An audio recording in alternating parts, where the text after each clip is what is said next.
Bueno, muchachos, entonces el tema de hoy es crisis de 1929.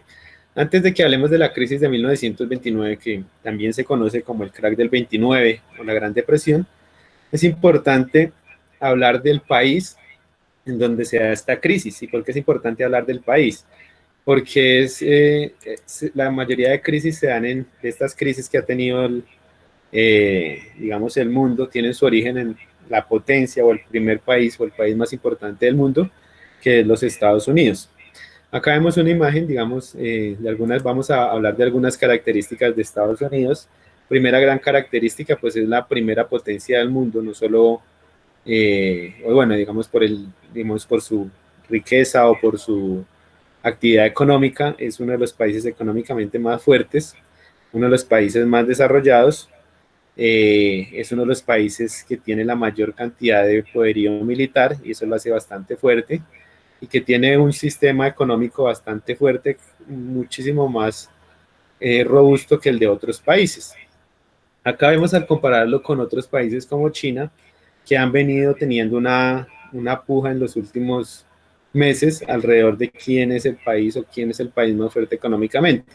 Aunque en algunos aspectos China ha tomado mucha ventaja y de ahí el inconformismo que tiene Estados Unidos y su presidente con todo lo que tiene que ver con China y más ahorita con el tema del coronavirus, ese odio de Estados Unidos hacia China pues ha venido creciendo, pero pues Estados Unidos, a pesar de que ya en la actualidad se puede decir que China es más rico que Estados Unidos, sigue siendo un país bastante fuerte, una potencia económica muy fuerte en el contexto mundial y eso pues significa mucho. En términos económicos, en términos militares, perdón, Estados Unidos es uno de los países más fuertes militarmente.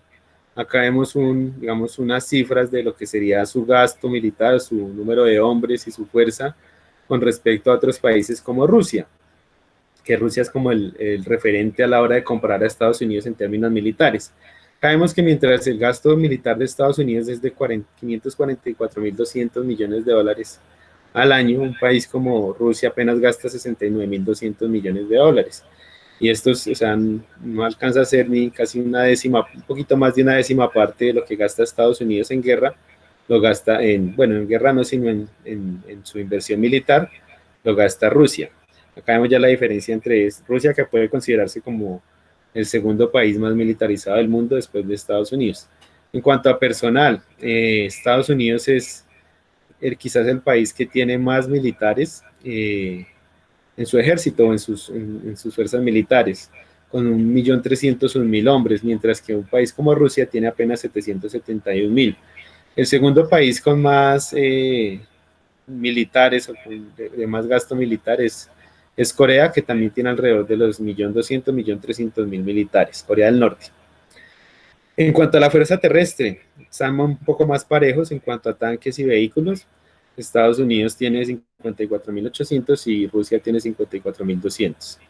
En cuanto a aeronaves, casi Estados Unidos es bastante fuerte, su capacidad militar aérea es mucho más grande que la de países como Rusia, tiene 12.100 aeronaves, mientras que Rusia apenas tiene 4.042, que por sí ya son bastantes. A nivel de poderío marítimo, acá pues están un poco más parejos. Se cree que Estados Unidos tiene activos navales 434 y Rusia tiene 313. Pero si se dan cuenta, al comparar a Estados Unidos con Rusia en términos militares, pues es mucho más fuerte Estados Unidos, una potencia militar.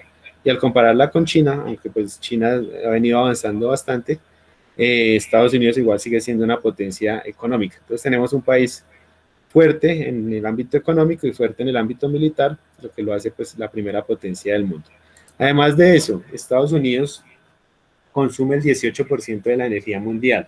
Eso es casi una quinta parte del total de energía mundial que se consume, que consumimos los seres humanos en el planeta. Y no solamente energía representada en energía eléctrica, sino también representada en petróleo, en gas, en todos los tipos de energía que consumen, pues la gente, la población de Estados Unidos es una población bastante consumista, o sea, consumen energía, consumen productos alimenticios, consumen tecnología, consumen publicidad, consumen muchísimo. y entre eso pues se llevan casi la quinta parte de la energía mundial. Y esto pues tiene unas consecuencias en términos ambientales. Digamos, Estados Unidos termina siendo uno de los que más aporta a la degradación ambiental del planeta y al calentamiento global por este exceso de consumo de energía. Es el país con la mayor población migrante del mundo. A pesar del, digamos, de que digamos, ha existido en los últimos, o siempre, o en los últimos años ha existido una seria discriminación frente a la población migrante latinoamericana por parte de Estados Unidos, sigue siendo pues un país que reúne a muchísimos migrantes, inmigrantes de todas las partes del mundo, de Centroamérica, de México, de Sudamérica, de Asia, de China, de África. Todos quieren llegar a Estados Unidos con ese tal sueño americano que muchos de ellos buscan, pero lo curioso de los migrantes que llegan a Estados Unidos es que cuando llegan a Estados Unidos, digamos, empiezan a unirse a a esa discriminación que hay alrededor de sus propios coterráneos o también migrantes. No hay nadie que diga, digamos, quizás las personas migrantes sufren de más odio muchísimas veces de parte de los mismos migrantes que de los ciudadanos estadounidenses. Los migrantes que viven en Estados Unidos, pues no todos, pero muchos de ellos se radicalizan muchísimo hacia la discriminación sobre, digamos, personas de su mismo origen.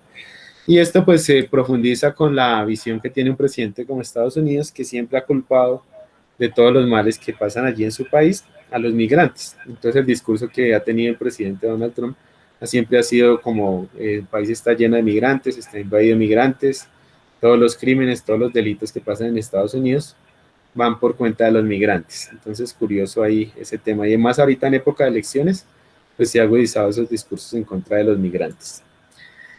¿Qué buscan esos migrantes o qué, digamos, qué hay digamos, detrás de esa búsqueda por llegar a Estados Unidos? Pues hay algo que se llama el sueño americano o el estilo de vida americano, que en su momento se llamó el American Way of Life, que es digamos, el estilo de vida americano, y que si ustedes se dan cuenta en una publicidad como estas, que data por allá de 1950, 1970, cuando estuvo más en auge todo el tema del consumismo y de esa perspectiva del sueño americano, pues vemos una publicidad de una familia típica estadounidense, se dan cuenta es una familia de tez blanca, no vemos allí una familia de morenos o de afrodescendientes, sino son blancos, en su vehículo una familia de papá, mamá, hijos, el perrito, y pues muy diciente frente a ese anhelo que buscan las personas, pues es tener una estabilidad económica, ser felices con la familia, tener un vehículo, una casa, y pues ese era el famoso sueño americano, pero contrastaba en su momento y ha contrastado por mucho tiempo con la otra visión que es los que están del otro lado, y esos que están del otro lado son los migrantes, la población afrodescendiente, los negros, todos los que no encajan en ese estilo de vida americano o en esa perspectiva del ciudadano americano, que es el ciudadano blanco, mono, alto, digamos, y eso se ha manifestado muchísimo en la discriminación racial que ha habido en Estados Unidos en los últimos días y digamos hace poco también, hace unos días hubo nuevamente un exceso de fuerza por parte de unos policías hacia un ciudadano afroamericano. Entonces acá vemos esta imagen muy disidente también del contraste entre el sueño americano, el estilo de vida americano y la población pues negra que no tiene las mismas condiciones.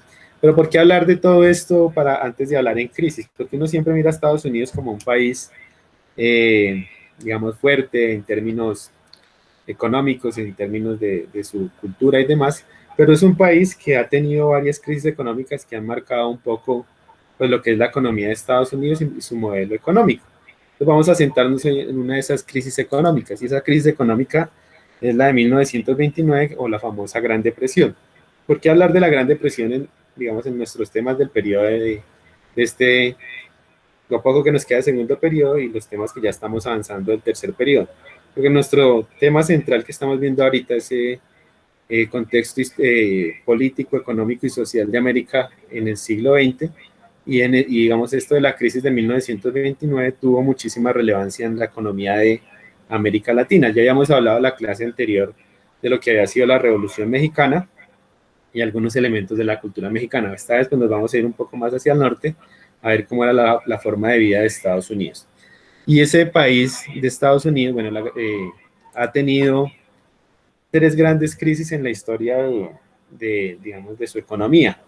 El modelo económico estadounidense, que se basa en un modelo económico, sistema político económico capitalista, también es susceptible a crisis. El sistema, yo siempre he dicho que el sistema capitalista es muy frágil. En una coyuntura como la de esta pandemia, es muy fácil entrar en una crisis porque tengamos que irnos todos 15 o 20 días a una cuarentena estricta. O sea, de por sí eso ya significa pérdida de empleos, significa empresas quebradas, significa bancos o personas más endeudadas. Entonces, el sistema siempre ha sido muy frágil y algo que muestra esa fragilidad de ese sistema económico estadounidense son estas tres crisis. La de 1929, que es la que vamos a hablar hoy, que se conoció también como la Gran Depresión o el crack del 29, una crisis económica que hubo en 2008 relacionada, digamos, con el término, con la cuestión de inmobiliaria. Recordemos que algo que hace parte de ese sueño americano es que las personas tengan la posibilidad de comprar su vivienda, pero tanto acá como en Colombia, como en Estados Unidos, la única forma que uno tiene para poder comprar una vivienda es endeudándose. Y eso pasó en 2008. Muchísimas personas se endeudaron con el fin de comprar viviendas y llegó un momento en que esas viviendas subieron tanto de precio que se creó una especie de burbuja. Los que habían, digamos, lograron adquirir créditos bancarios para adquirir esas viviendas, en un momento en que no pudieron, digamos, responder por esos créditos, las viviendas nadie ya las podía adquirir, digamos, en términos inmobiliario, y eso provocó una gran crisis económica que, digamos, tuvo connotaciones internacionales también. Y actualmente, aunque no se habla tanto de crisis en nuestra época, todo esto de la pandemia y del coronavirus sí ha causado una crisis económica y muestra eso, digamos, en países como Estados Unidos. Recién comenzó la pandemia, llevamos apenas unas semanas, unos meses de pandemia. Las cifras de desempleo ya por mes perdían el empleo cerca de 10, 12 millones de personas. Entonces, es un país que fácilmente entra en crisis. Y en Colombia también estamos hablando de un desempleo en Colombia de cerca del 20% de población en Colombia, mientras que hace escasamente 2 años el desempleo en Colombia estaba apenas rondando el 9, 8, 9%, pues ya ha subido más de casi el doble de desempleados. Y sí, pues detrás de eso está la pandemia, pero como tal es una crisis económica que es necesario pues reseñar. Vamos a centrarnos en esta, 1929, que es la que nos compete el día de hoy. ¿Qué antecedentes hay durante, digamos, esta crisis de 1929? El primer antecedente, que fue un tema que vimos en unas semanas anteriores, que fue la famosa Primera Guerra Mundial. ¿Qué pasó en la Primera Guerra Mundial? Estados Unidos sale victorioso de esa Primera Guerra Mundial. Quizás es el país que sale más fortalecido y lo que lo impulsa como potencia mundial, pero así como Estados Unidos salió muy fortalecido, la mayoría de países europeos terminaron quebrados producto de esa Primera Guerra Mundial. Acá vemos una imagen no sé, no tengo no sé con exactitud qué país sea, pero muestra lo que fue, pues lo que dejó la Primera Guerra Mundial y lo que deja cualquier guerra, solamente destrucción y muerte y pobreza. Todos estos países que perdieron o que a pesar de haber ganado tuvieron que endeudarse en la Primera Guerra Mundial, acuden a Estados Unidos con el fin de obtener préstamos o créditos que les permita nuevamente reconstruirse como países en Europa. Todo esto ayudó muchísimo a que esos países europeos se endeudaran con, digamos, con Estados Unidos. Entonces, por acá, seguimos. Entonces, a raíz de eso, me están escribiendo al grupo. Entonces, espérenme un segundito.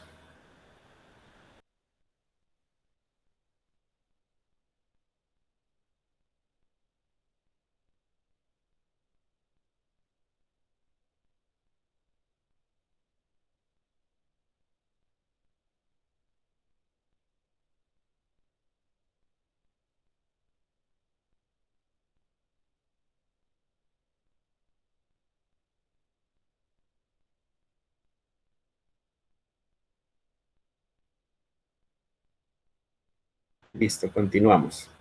Entonces, muchísimos de esos países terminan endeudados con Estados Unidos con el fin de, pues, de reconstruir sus países. Entonces, Estados Unidos ya tenía bastante dinero allá invertido en Europa. Otro de los elementos claves, Estados Unidos, como después de esa Primera Guerra Mundial, sigue siendo una gran potencia. Estados Unidos pues gana la guerra, pero nunca la disputa en su territorio, o sea, nunca tiene esas afectaciones que tuvo Europa. Empieza a generar muchísima producción. O sea, los países europeos tienen que acudir a Estados Unidos no solamente para tener préstamos, sino también para poder tener productos fabricados, digamos, de la industria y demás. Entonces, Estados Unidos exporta muchísimos productos hacia Europa, y no solamente productos industriales, sino productos agrícolas. Cuando, digamos, Europa comienza a endeudarse tanto, esa superproducción de Estados Unidos, pues va a empezar a verse en complicaciones porque no van a tener a quién venderle todos sus productos. Cuando Europa comienza a recuperarse, pues empieza a generar sus propios productos industriales y pues eso le impide, o bueno, ya no tendría que comprarle a Estados Unidos, lo cual genera una superproducción en Estados Unidos. Acá si ustedes le prestan atención a este tema, los que no, digamos, vamos a entender un poco esto del crack 29, del crack del 29, que fue uno de los puntos de la guía anterior. Otro elemento clave es la inflación. ¿Qué es la inflación? La inflación es la subida de precios, quizás un poco a veces sin justificación, el aumento de precios de un producto. En este caso estamos hablando de la inflación de un producto en especial que eran las acciones en la bolsa de valores. Ya les voy a explicar un poco cómo era que funcionaba esa bolsa de valores. Pero esas acciones hagan de cuenta como cualquier producto, como el que compra pan o como el que compra café o cualquier cosa. Cuando sube muchísimo de precio, pues las personas no tienen la forma de adquirir. Eso pasó digamos, con las acciones. ¿Y por qué crecen las acciones de un país como Estados Unidos? Las acciones pues están respaldadas por una industria o por una economía, eh, digamos, las acciones, por ejemplo, de Ecopetrol. ¿Por qué suben las acciones de Ecopetrol? ¿Qué son las acciones? Las acciones es coger una empresa, dividirla como en varias partes y venderla. O sea, que muchas personas tengan la posibilidad de comprar esa empresa. Entonces la empresa se divide en partes, esas partes serían acciones, y yo voy y compro acciones de una empresa, y en la medida en que esa empresa sea fuerte, pues esas acciones me van a generar muchísimo dinero. Pero entonces, ¿por qué suben estas acciones? Porque Estados Unidos, después de esa Primera Guerra Mundial, pues se cataloga como una economía muy fuerte, y todas esas industrias que vean en Estados Unidos, pues comienzan a ser muy fuertes, y sus acciones, o sea, esas partecitas de cada una de las empresas, pues comienzan a valer muchísimo más. Pero llega un punto en que esas acciones, pues ya nadie las puede adquirir, y es ahí donde viene la crisis. Entonces la inflación, esa subida de precios, que va a tener también un papel muy protagónico. Los felices años 20, ¿qué pasaba antes de esta crisis del 29? Digamos, los ciudadanos estadounidenses pues eran, por así decirlo, la población más feliz del mundo. Acaban de ganar la Primera Guerra Mundial, su economía era fuerte, todas las personas tenían empleo, todos los grandes, la característica de la época, así como decía la canción New York, era de felicidad, de los grandes salones de baile, de la vida social, de los vehículos, de la industria. O sea, digamos, la población de Estados Unidos era bastante feliz, pero pues detrás de eso venían unas prácticas económicas y culturales que después les van a pasar cuenta de cobro. En términos de industrialización, ¿qué vivía Estados Unidos comenzando el siglo XX? Pues el auge de todos los vehículos, el auge automotriz, ya las personas a partir de sus empleos y de los endeudamientos que tienen, pues tienen la posibilidad de comprar vehículos. Además se fortalece su industria química. Hasta nuestra época ha sido, Estados Unidos ha tenido una industria química bastante fuerte, que algunas de las vacunas que se hablan ahorita en época de COVID tienen su origen en Estados Unidos.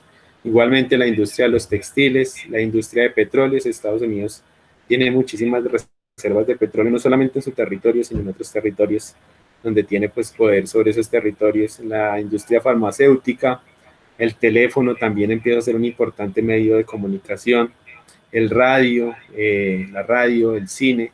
Es un país que en términos de industrialización de economía, pues cada vez era más fuerte, y pues nadie iba a creer que que a finales de la década de los 20 iba a entrar en una crisis. El taylorismo, ¿qué es el taylorismo? Este término ustedes lo van a escuchar muchísimo, sobre todo más adelante, en el Excel les aparece mucho que es el taylorismo. El taylorismo digamos, es un modelo de control de la producción que surge allí en Estados Unidos. ¿Qué pasaba? Hasta la época, antes de 1920, ¿cómo estaba organizada una empresa? Por ejemplo, mi empresa, que si yo tengo una empresa y Julián es uno de los empleados, entonces yo le digo a Julián, haga una mesa. Entonces Julián primero va y coge la madera, la corta, empieza después corta muy bien las partes, pega las partes, la pinta, bueno, la lija, la pinta, la pone bien bonita y la vende. Julián entonces se ha encargado de hacer una mesa. Pero en este modelo Taylor, digamos del Taylorismo, lo que se dice, vamos a repartirnos las tareas. Entonces vamos a colocar un solo empleado para que corte la madera, un solo empleado para que pinte todas las mesas, un solo empleado para que elige todas las mesas. Y esto ayudó muchísimo a dinamizar la industria. Prácticamente es organizar el trabajo y darle a cada empleado pues una función en específico, pero esto digamos tiene pues una connotación psicológica bastante fuerte sobre el empleado porque va a estar todo el día haciendo lo mismo. Entonces yo corto la madera y la paso, corto la madera y la paso, corto la madera y la paso. Pero en términos, digamos, de producciones, eso acelera muchísimo la producción, reduce costos y organiza más el trabajo. Además que todo eso era regulado con tiempos. O digamos, un control de los trabajadores bastante fuerte el que se vivió con este modelo del Taylorismo, muy conocido. Entonces, todo esto, digamos, ayuda a que las industrias sean cada vez más fuertes, de que la gente sea feliz, de que toda la gente tenga empleo, de que todo, digamos, la economía de Estados Unidos sea bastante fuerte. Pero detrás de eso venía, pues, algo muy particular de esa población de Estados Unidos o de cómo generaba riqueza la población de Estados Unidos, y era el papel que estaban teniendo las famosas bolsas de valores. La bolsa de valores más importante de Estados Unidos es la bolsa de valores de Nueva York, por eso también la canción al comienzo de la clase, y porque era la más fuerte, allí confluían las grandes empresas, industrias del país que repartían sus industrias en partes pequeñas, eran esas acciones y las ponían a venta de la ciudadanía o de las personas que querían comprar esas acciones. Entonces las personas iban y compraban una acción, llevaban un dinero, lo colocaban allí, recibían un papelito que le decía usted es dueño de tantas acciones de la empresa tal. Si mañana esa empresa aumentó sus ventas, esa empresa mañana va a valer más de lo que vale hoy, por tanto esas acciones de esa empresa valen más de lo que me valieron cuando las compré. Ese incremento de precios a raíz de esa gran auge de la industria y de la producción en Estados Unidos, pues fue creciendo aceleradamente. O sea, cada vez las acciones pues iban tomando un precio más alto. ¿Cómo funciona una bolsa de valores? Pues tenemos al inversionista, que puede ser una persona como ustedes o como yo, pues que tenga el dinero, obviamente que tenga harto dinero, tiene un dinero, lo invierte en una casa o en una bolsa de valores. Allí hay un asesor que son los famosos corredores de bolsa que le dicen a usted en dónde tiene que invertir ese dinero. Entonces, si, por ejemplo, ustedes en qué invertirían hoy, si yo les digo, hay dos empresas que les están ofreciendo acciones y, por ejemplo, no sé, alguno de ustedes tiene dinero para comprar acciones. Una de esas empresas es Netflix, digamos, la compañía de series y demás, bueno, esta de televisión por demanda. Y tenemos las acciones de Netflix y tenemos por el otro lado las acciones no sé, de una empresa de carros. ¿Ustedes en cuál invertirían? ¿En Netflix o en la empresa de carros?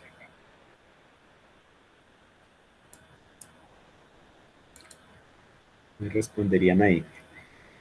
En la de carros puede ser. Pero ¿qué es lo que más utilizan las personas en nuestra época? O sea, en este momento de la pandemia, para la persona, digamos, ¿a qué tiene más acceso, más posibilidades de acceder? A una cuenta de Netflix, teniendo en cuenta pues que va a estar todo el tiempo en su casa, va a tener, digamos, televisión todo el día, o a un vehículo que si uno está en la casa, pues no va a tener la posibilidad de utilizarlo. Las personas en la actualidad lo que más están adquiriendo son sobre todo cuentas de Netflix. Y eso, pues, el hecho de que uno esté en la casa y quiera buscar entretenimiento y demás. ¿Por qué, digamos, se ha reducido tanto la venta de carros? Porque la gente, pues, bueno, ahorita que ya se va a abrir el comercio, pero anteriormente, pues, en época de pandemia nadie va a comprar un carro porque ¿para qué? Si no lo puede sacar a la calle. Entonces, estas acciones de Netflix pues han venido subiendo con respecto a las de, digamos, con algunas compañías de vehículos. Entonces, ¿qué hace el asesor de la bolsa? Le dice al inversionista, lo mejor es que usted coja su dinero y lo invierta en las acciones de Netflix. Eso le va a regenerar una ganancia más que invertirla en otra empresa. Entonces, así funciona la bolsa y pues esas acciones le generan unos rendimientos. Pero cuando estas acciones comienzan a subir eh, escalonadamente, pues llega un momento en que las personas no las pueden pagar. Digamos, si yo compré una acción de Netflix, me valió 1.000 pesos, mañana vale 2.000, pasado mañana vale 3.000, el siguiente día vale 4.000, 5.000, pues llega un momento que vale 10.000 pesos, es tan solo un ejemplo, ya nadie va a querer comprar esa acción. Por tanto, cuando hay algo que vale tanto y nadie lo quiere comprar, ¿qué hace el dueño de esa, digamos, de ese producto? Pues le comienza a bajar de precio. Digamos, si esa acción ayer me valía 10.000 pesos y hoy está valiendo, hoy porque nadie la quiso comprar, ya tocó bajarle a 9.000 pesos. ¿Qué hago yo como dueño de la acción? Yo la vendo antes de que alguien antes de que se desvalorice más. Pero ¿qué pasa? Al yo quererla vender, esa acción pues ya no me van a dar los 9.000, sino me van a dar 8.000. Y al ver, digamos, que todo el mundo quiere vender sus acciones, pues esas acciones van a bajar de un momento a otro de precio, pues en una forma muy acelerada. Y eso fue lo que pasó en esa famosa crisis del 29, que esas acciones de la bolsa que habían tenido unos ingresos tan altos, pues de un momento a otro fueron a caer de precio y eso es lo que provocó la crisis. Vamos a hablar un poco también de otras causas de esa crisis antes de mencionarles pues específicamente este tema. Digamos, esa superproducción de la que les hablaba al comienzo de la presentación, pues termina habiendo, digamos, un subconsumo. Así como hay muchísima producción, el subconsumo es que no hay personas que permitan, que quieran adquirir esos productos. Y cuando las personas no quieren adquirir esos productos, que digamos pasa con el tema de las acciones, pues esos productos comienzan a bajar de precio, a un punto, digamos, en que primero ya no es rentable ni para el dueño del producto, ni para la industria que tiene. Eso provoca pues una gran crisis.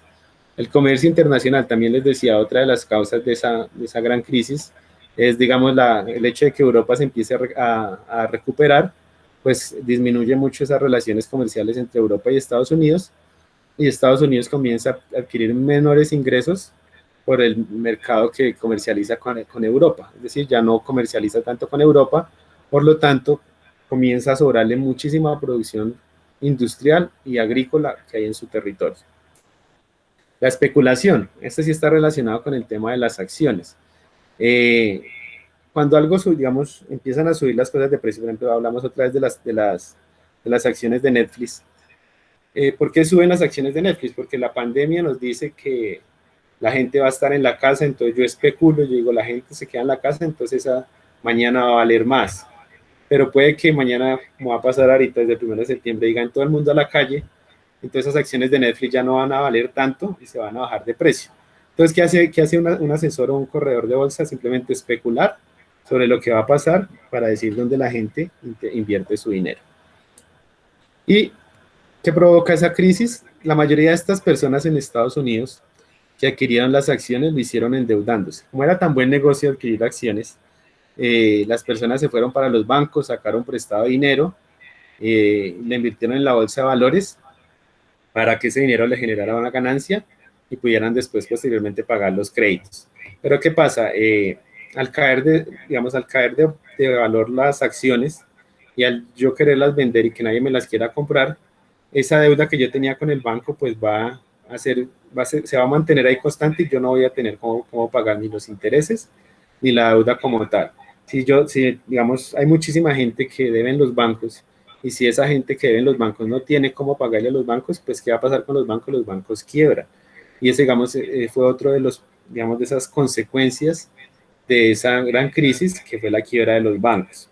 Todo eso se va a ver representado en ese famoso jueves negro. Todo eso que ustedes ven ahí ocurre en una semana. Hubo un lunes negro, un martes negro y un jueves negro, pero quizás el día más fuerte fue ese jueves negro, donde esas acciones que valían tanto dinero, de un momento a otro, bajaron de precio y ahí todo el mundo pues quedó, pues esa plata que había invertido ya no representaba nada, estaban endeudados con los bancos y todo fue en cuestión de mediodía. Acá vemos, digamos, un titular de una prensa, de un periódico que al parecer pues, es de Inglaterra, que nos muestra pues, un día después de ese jueves negro, que nos habla de Wall Street. Wall Street es como el epicentro económico de Nueva York y por tanto del mundo, y nos comienza a hablar pues, de ese crack de 1929, nos habla del jueves negro en América, y nos habla acá una palabrita que no sé si alcancen a ver, del famoso suicidio. Ya les voy a hablar del tema del suicidio. Entonces, ¿cuáles son esas consecuencias de esa crisis económica de ese jueves negro? Primero viene una crisis económica grandísima, la población pues pierde empleo, si las acciones ya no valen nada, pues las empresas como tal se desvalorizan, hay que despedir empleados porque no hay plata para pagar, no hay quien consuma, hay exceso de producción, no hay a quien venderle los productos, todo, digamos, aunque todo ha bajado de precio en los productos, no hay tampoco empleo para adquirirlos, entonces todo se ha generado una gran crisis. Y esa crisis pues se ve representada en pobreza y principalmente en desempleo. Fue lo que posterior a 1929 se llamó como un periodo de la Gran Depresión, que duraron algunos años para recuperarse de esta crisis y se vio representada en desempleo, empresas en quiebra, personas en quiebra y bancos en quiebra, o sea, todo el mundo quebrado por una especulación a partir de la bolsa de valores. Y en términos sociales, pues lo que significó emocionalmente para las personas que han invertido en la bolsa, la crisis. ¿Qué significó para esas personas? Pues primero que hubieran perdido sus ahorros, pero también pues que terminaron endeudados con los bancos y muchos de ellos terminaron suicidándose. Esta era la época de los grandes rascacielos en Estados Unidos, en Nueva York. Como ustedes se dieron cuenta en el video, es una ciudad que se caracteriza por sus edificaciones grandes, por sus rascacielos, y muchas de esas personas se suicidaban, se botaban de los edificios al ver que pues, habían perdido el dinero en un solo día, que estaban endeudados con los bancos, que habían perdido sus empleos, pues muchos de ellos terminaron suicidándose. Entonces, pues eso era lo que les quería hablar hoy. En la siguiente clase hablaremos de cómo los estadounidenses logran recuperarse de esta crisis del 29, cuál va a ser, digamos, la estrategia económica, moral, social que utilizan el gobierno de Estados Unidos para lograr superar la crisis que tarda algunos años y que después vuelve a colocar a Estados Unidos como una gran potencia. Entonces, no sé si tengan algunas preguntas. Si no tienen preguntas o mientras las elaboran, les voy a ir presentando acá mis preguntas a ver si cómo les fue aprendiendo hoy este tema nuevo. Primera pregunta, ¿qué es la inflación? A, cuando un producto baja de precio. B, cuando el valor de los productos aumenta significativamente. C, cuando los bancos incrementan sus recursos. D, inflación significa mejores condiciones de vida para los pobladores. Entonces, es la inflación. Dice acá Catalina, ¿por qué no regalaban la comida? Sí, ese, digamos, eh, ha sido una de las grandes incógnitas, aunque posteriormente, lo que pasa es que cuando, digamos, le regalan la comida, la empresa igual no va a recibir nada a cambio de esa comida. O sea, regalarla o no regalarla igual no va a generar ganancia para esas empresas.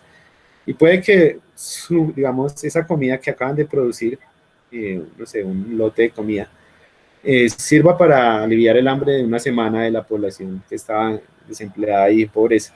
Pero esa empresa pues ya no va a generar más comida porque nadie se la va a pagar. Entonces la quiebra va a seguir, o sea, la quiebra de la empresa va a seguir y los ingresos de esa empresa digamos, no van a generar ingresos y tampoco va a generar empleo. Entonces regalar la comida pues sí puede ser una de las soluciones, pero pues no alivia la crisis. Igualmente, más adelante, como lo vamos a ver en la próxima clase, una de las soluciones es no tanto regalarla, sino botarla, desperdiciar la comida. Esa termina siendo una de las soluciones. Les voy a explicar la otra clase por qué. Entonces, ¿qué es la inflación? Catalina acá nos dice que la ven, o sea, hay de los que estén conectados, sí que hay poquiticos, pero que se animen también a dar su respuesta. Entonces, muy bien, efectivamente es la B. Inflación es cuando un producto aumenta considerablemente o significativamente su valor. ¿Por qué no es bueno que haya inflación en una economía? porque cuando los productos suben muchísimo de precio, las personas no van a tener la capacidad de adquirirlos y eso tiene un efecto contrario que termina, primero, pues generando, cuando llegue un tope en que nadie lo pueda comprar, comienzan a bajar de precio, pero no es un precio regulado, sino caen bastante de precio. Entonces no es bueno que en una economía haya tanta inflación y tampoco es bueno que haya tanta deflación, que es el efecto contrario, sino que la economía esté equilibrada siempre. Siguiente pregunta, muy bien me parece, Catalina. ¿Qué es la especulación? A, aumentar excesivamente el precio de un producto a partir de pronósticos. B, exceso de consumo. C, apostar en la bolsa de valores. D, vender las acciones de la bolsa de valores.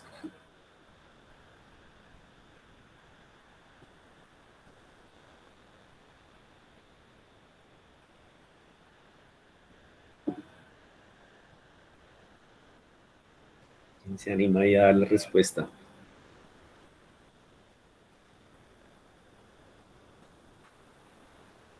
Muy bien, Catalina. Aumentar excesivamente el precio de un producto a partir de pronósticos. Muy bien, Catalina.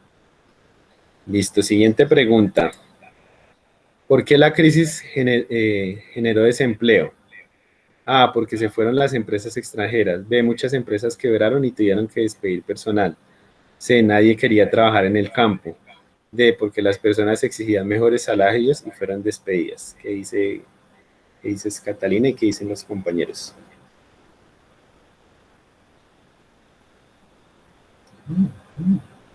Exactamente, muy bien. Porque las empresas quebraron y tuvieron que despedir personal. Entonces, la A no, efectivamente no es la A, es la B acá en este punto. Muy bien, Catalina. Seguimos, siguiente pregunta. ¿Qué es el subconsumo? A, exceso de consumo. B, disminución de precios y mayor acceso a los productos. C, mucha producción y poco consumo. D, esta palabra no existe.